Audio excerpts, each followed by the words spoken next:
Hi everyone, I'm Chris O'Neill from Sew the Distance. I'm so glad you could join me today. So today we're gonna look at another old quilt, and this is a really old quilt. Let me just talk a little bit about my process. I pick a quilt that I think would really work well for when I'm going to record it. So I usually have a few quilts picked out about 4 weeks in advance. And the first thing I do is I measure the quilt and I really look at it closely, and I start to try to figure out how it was made and what lessons we can learn, and also I try to date the fabric a little bit. I use these 3 books and I'll put links to them in the description. It's also important to remember that a quilt is only as old as its newest fabric. Okay, so if I have 30-year-old fabric, somebody might come back and date a quilt that I made with some of that old fabric, you know, for the 1990s.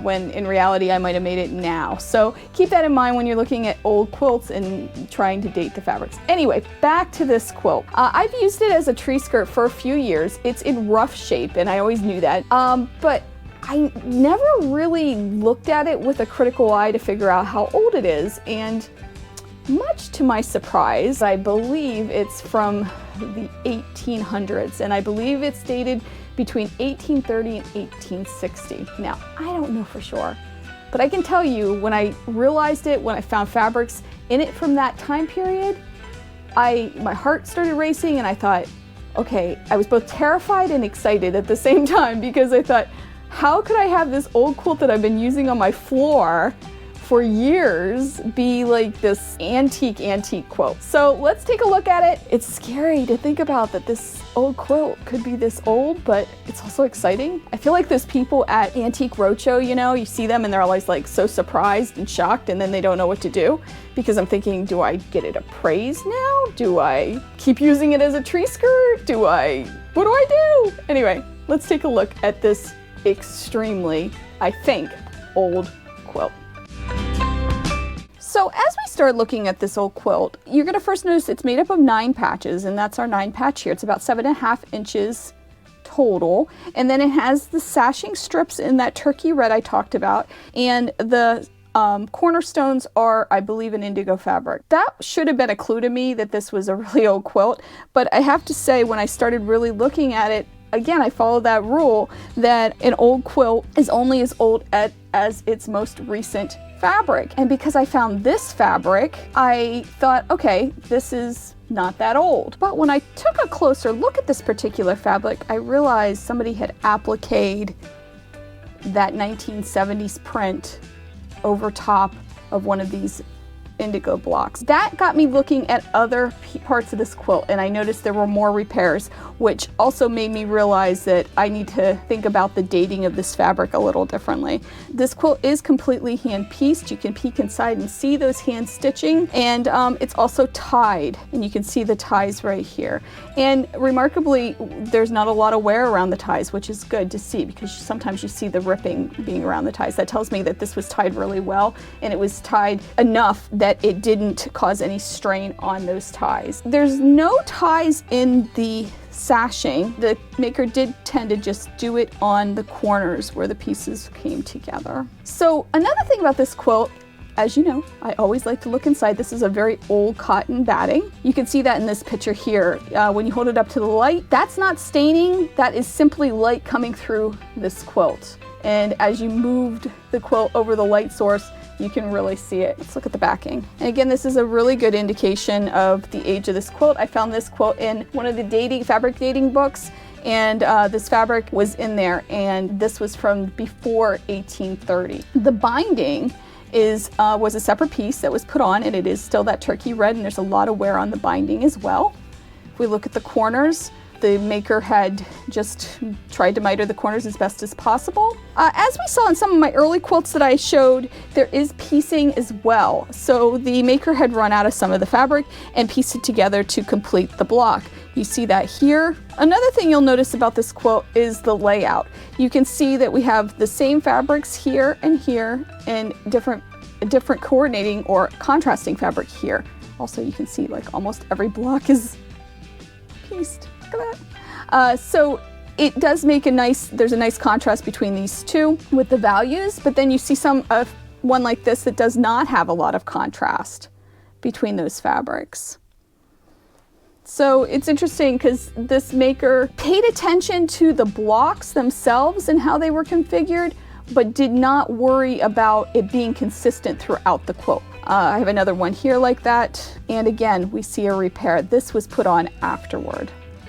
I also love the entire color scheme of this quilt. Everything seems to go, even though you wouldn't think to put those fabrics together. For example, when we look just strictly at the color, we see a lot of those pinks, which of course were also popular in the 1800s.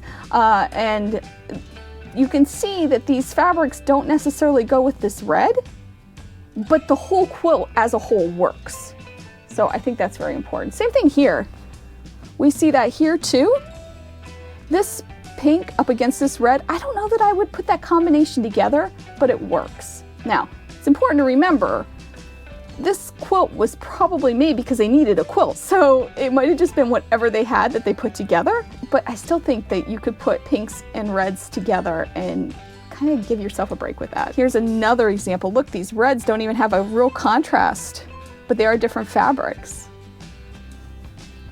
And it works. Use these quilts as inspiration and don't be afraid to mix colors like this maker did. Overall, this quilt taught me a lot of lessons, and one of the lessons it taught me was not to blindly assume that the newest fabric in the quilt dates the quilt. So when you're looking at old quilts, make sure you look at it with a critical eye and see exactly why that weird fabric is in there and why it just doesn't go with the rest of the quilt. Another lesson I think is important is the color layout. Now, granted, the maker of this quilt probably wasn't as concerned with that as the maker was concerned about just getting a quilt finished. And I know I'm making an assumption here. It could have been, you know, a creative release, and it also could have just been something that was necessary for the household to keep warm. But in 2020, almost 2021, as makers, we can look at that as inspiration and see that you can sometimes mix those pinks and reds and different blues and different colors and still get a really consistent look in your quilt. Sometimes if you just pick one color or one pattern or one thing that's going to tie it all together, it's going to give you that cohesiveness that you need to have just a beautiful piece of art. Another lesson that the maker can teach us is that sometimes the simple patterns like a 9-patch make amazing quilts. And they're not that hard to make. You can do them in a strip piecing way. You can, you know, mix and match the fabrics, and you can have a really stunning piece when you're finished. It doesn't have to be these crazy designs that we sometimes see in quilts. Not that that's bad. Somebody pointed that out to me, that I've said that before. You know, not that it's bad to go all out and do wonderful designs and everything, but especially if you're just starting out, you know, the basic traditional quilts are always going to be in style, they're going to be timeless, and they're going to be loved too. Thank you so much for watching. I hope you enjoyed looking at this really, I think, old quilt with me. Let me know what you think. I'm thinking I need to call an appraiser. I have a friend who does appraising, and I'll let you know. I'm hoping to do some follow-up videos on these quilts. I've learned more stuff about some of the quilts I've showed before, so I'm hoping to do like every 5 or 6 quilts to do a follow-up. So if I do find out that this is from the 1800s, I will let you know in a follow-up. And please consider subscribing and hitting the like button. And I also love to hear from you, so please also comment. I also am on Instagram at SewTheDistance. And hopefully everything goes well. In January, I'll be starting a blog as well, so you'll be able to find me there, and I'll keep you posted on that. In the meantime, check out my vlog and see what's happening in my life and how I'm going to move my sewing room. I'll see you soon. Bye.